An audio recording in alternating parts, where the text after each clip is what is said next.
Termasuk konsepnya tentang kebahagiaan. Orang-orang Stoik meyakini bahwa bahagia atau tidak bahagia itu tergantung dirimu yang ada di dalam, bukan tergantung yang di luar diri.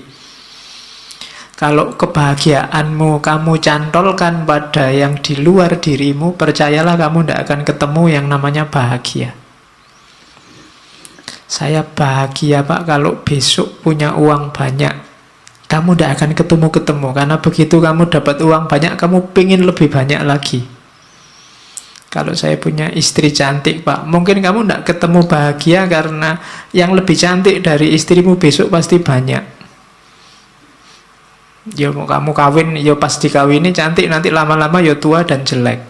Yang lebih cantik pasti banyak. Kalau dasarmu hanya itu, kamu tidak akan ketemu-ketemu sama kebahagiaan. Kekayaan juga begitu. Maka katanya Stoik, yang penting dimensi dalammu. Meskipun nggak terlalu cakep, nggak terlalu kaya, asal kamu puas, rela, ridho, bahasa agamanya, sudah cukup bahagia. Oke. Kemudian orang-orang Stoik punya pandangan bahwa alam semesta ini kalau dalam agama yang ketiga ini namanya sunnatullah.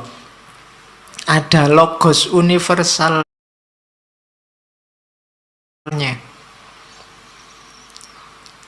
Jadi alam ini ada sistemnya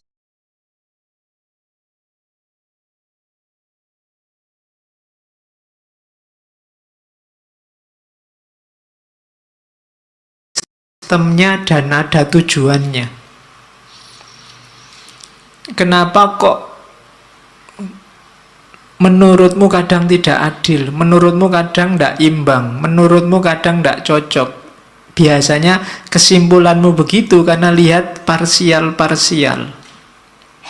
Karena lihat satu peristiwa demi satu peristiwa. Kalau kamu baca lebih utuh, lebih luas, sebenarnya semuanya ada skenarionya, ada sistemnya. Itu keyakinannya orang Stoik. Sekali-sekali perlu ada bencana, sekali-sekali perlu ada kesedihan, sekali-sekali itu membacanya jangan diputus di bencana itu saja, di kesedihan itu saja. Bacanya jauh lebih luas, nanti akan kelihatan ada skenario besar.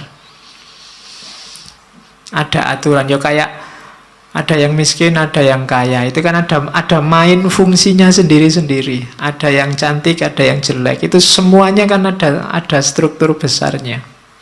Kalau cantik semua juga mungkin ada sunatullah yang akan tidak jalan, jelek semua juga begitu. Oke, kamu sendiri yang bisa nyari contoh banyak. Terus yang terakhir berarti apa? Manusia itu tugasnya ya jalankan fungsimu sebagai manusia. Tidak usah terlalu banyak komplain, terlalu banyak protes, terlalu banyak rekayasa. Malah bulet sendiri kamu nanti. Malah bingung sendiri, kayak Diogenes kemarin loh. Kenapa hidup kita susah? Kita sendiri yang bikin rumit. Jadi jangan dibulet-bulet, kembali ke yang alami-alami, yang natural-natural. Nah, itu maunya orang-orang Stoik. Manusia itu kan yang bikin rumit kan dirinya sendiri. Sebenarnya rumusnya hidup itu kan simpel. Kalau lapar ya makan, kalau ngantuk ya tidur. Kalian ngaji kok sambil ngantuk, kan bingung, Pak saya ngantuk sekali Pak. Ya tidur, kan simpel.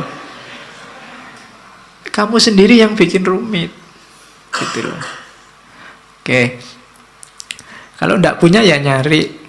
Kalau yang dicari ada di orang lain ya minta nggak dikasih ya utang. Itu kan rumus simpel sebenarnya. Utang nggak boleh ya dirayu. Ya, nggak bisa ngerayu yang ngerampok. Oke, jadi ada rumus-rumus simpel yang kita bikin rumit sendiri. Dan itu kadang menyusahkan kita sendiri. Jadinya tidak balance hidup kita. Hidup ini ada sunnatullahnya, ada rumus-rumus pakemnya. Ini 4 cara berpikirnya orang Stoik. Sekarang kita lihat Marcus Aurelius. Cara dia menerjemahkan gagasan-gagasan Stoik. Saya ambil pertama tentang kehidupan. Malam ini kita banyak ngomong tentang semacam quotes-nya, karena Marcus Aurelius ini tidak meninggalkan karya selain satu buku semacam buku harian yang diterjemahkan dalam bahasa Inggris, judulnya Meditation. Kalian cari, downloadan gratis itu. Masih asli dalam bahasa Inggris. Kalau ada yang pintar bahasa Inggris boleh diterjemah. Dan ini saya potong-potong dari situ, saya klaster-klaster. Cuma tidak bisa banyak karena bukunya tebal, ya kita ambil yang sesuai kadar waktu ngaji kita. Meskipun saya tidak yakin bisa nyampe semua karena banyak. Jadi hidup ini yang pertama rumusnya katanya Markus, carilah apa tugasmu. Katanya Markus, segala sesuatu, apakah itu kuda atau anggur, diciptakan untuk tugas tertentu, untuk peran tertentu, maka carilah tugasmu sebagai manusia. Sering kan saya singgung ayat afahasibtum annama khalaqnakum abasa. Itu kan Allah loh yang ngomong. Apa kami ciptakan engkau itu hanya untuk iseng? Pasti tidak. Ada tujuannya. Kejar itu. Yo, Al-Quran banyak ngomong tentang tujuan hidupmu ini. Enaknya karena sayangnya Allah sama kita, kan kita sama Allah langsung ditunjukkan, ini loh tugasmu. Jadi ya kayak misalnya ini ja'ilun fil ardi khalifah, aku ciptakan manusia di muka bumi jadi khalifah. Ini kan Allah langsung ngasih petunjuk, ini lo tugasmu. Maksudnya Markus, ya kamu jalan di tugasmu itu. Setiap hal di muka bumi ini ada perannya, ada tugasnya. Jangan dikacaukan, kamu sendiri juga jangan kacau. Nanti kamu susah sendiri. Oke, teh ini kan dia punya tugas, dibikin jadi minuman. Ya diminum, tidak apa-apa.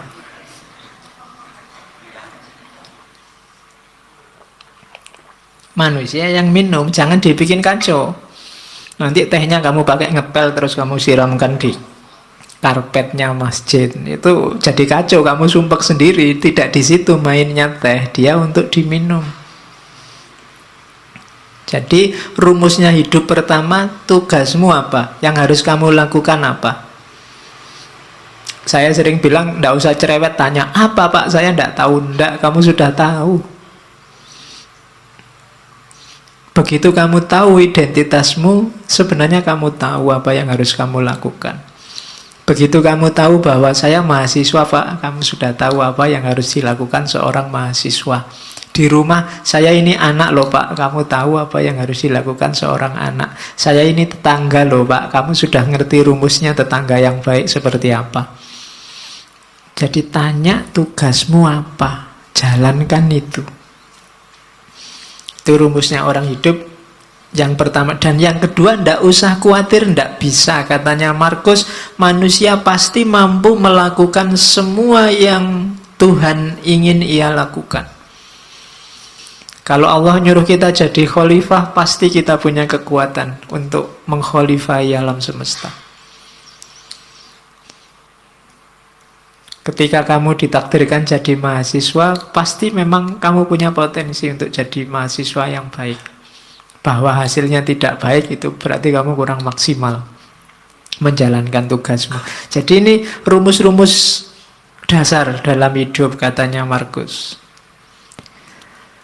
Pasti bisa asal kamu tidak manja. Kita kan sering manja, sering cengeng, sering cerewet. Sudah tahu masih tanya. Kita sering mengkritik Bani Israel, Yahudi, kita sering begitu. Orang Yahudi itu kan waktu diperintah ada aja yang ditanyakan. Disuruh menyembelih sapi masih ditanya, kulitnya sapi warnanya apa, besarnya seberapa, itu cerewet. Padahal begitu disuruh membelai sapi aja kan tidak masalah, tapi masih cerewet, tanya macam-macam. Padahal ya sudah ngerti pantasnya melih sapi itu ya sapi yang semacam apa kan gitu. Ya sama lah kadang kayak mahasiswa disuruh bikin makalah berapa halaman Pak. Kemudian referensi ini boleh ndak Pak? Kamu repot sendiri nanti. Salahmu sendiri cerewet. Coba diperintah, ya Pak, nah, kan sudah. Selebihnya kamu mikir sendiri, ijtihad sendiri. Biasanya banyak tanya itu kan maksudnya kamu ingin dapat yang ringan atau syukur-syukur bisa ndak jadi diperintah. Kan itu. Orang Yahudi itu kan begitu, nawar bolak-balik itu kan maksudnya yo siapa tahu ndak jadi karena perintahnya ndak jelas.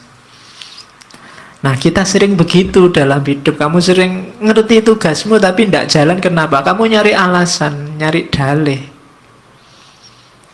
Alah Pak ujian masih lama. Alah Pak kan segalanya sudah ada garisnya, ada takdirnya. Alah Pak selalu begitu, nyari dalih. Terus bekalmu lengkap katanya Markus. Yang pertama apa? Tidak usah khawatir. Alam ini ada rumusnya, ada sunatullahnya.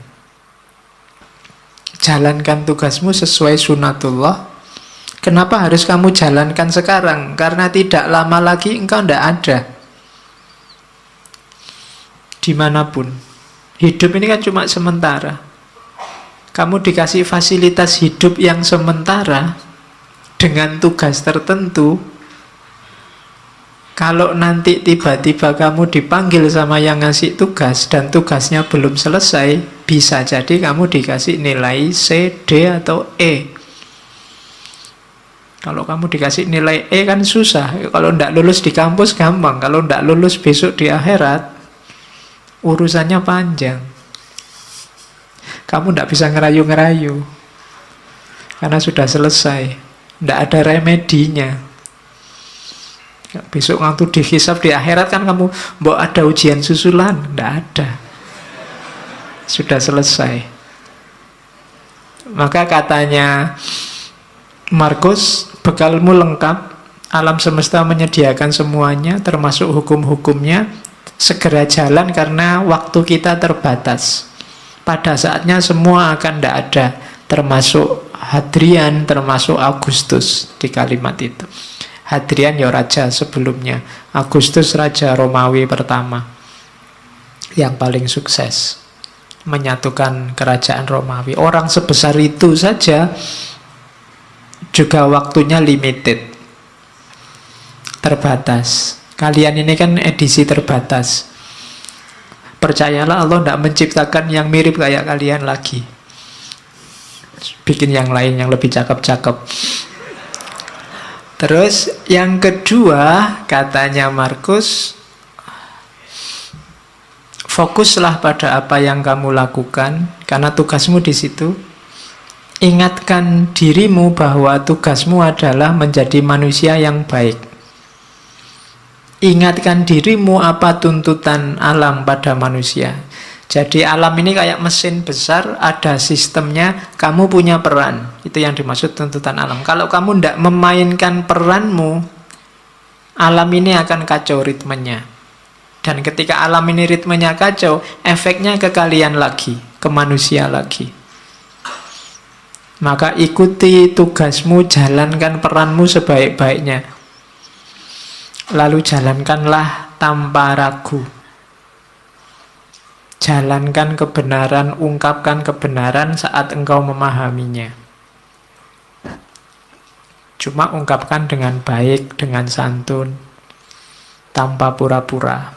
Nah ini, apa yang dijalankan? Kebenaran. Menjalankannya dengan baik, dengan santun, dengan tulus, tanpa pura-pura. Itu tugas hidup kita yang pertama. Di meditation itu saya potong-potong rumusnya orang hidup itu ini. Kita ingat-ingat coba ya, ini pedoman hidup kita katanya Markus. Hidup kita itu secara durasi itu sementara pasti ya, limited. Tidak lama kok hidup kita itu. Sudah tidak ada lagi orang yang usianya mungkin 150 ke atas. atau 200 lah, tidak ada. Orang sudah 70, 80 itu sudah luar biasa, malah kasihan orangnya kalau nggak meninggal-meninggal. Loh iya, malah kasihan. Sifatnya berubah. Hidup kita ini karakternya alam di antara yang kita sebut sunnatullah tadi berubah. Maka kalau kamu kaku, ritmemu akan kacau. Jangan kaku. Kamu harus luwes. Ketika kamu kaku, sementara lingkungan alam sekelilingmu berubah, maka yang terjadi ritmemu kacau, jangan-jangan kamu juga mengacaukan ritmenya orang lain. Jadi karakternya hidup ini berubah. Durasinya sementara. Persepsi kita, pemahaman kita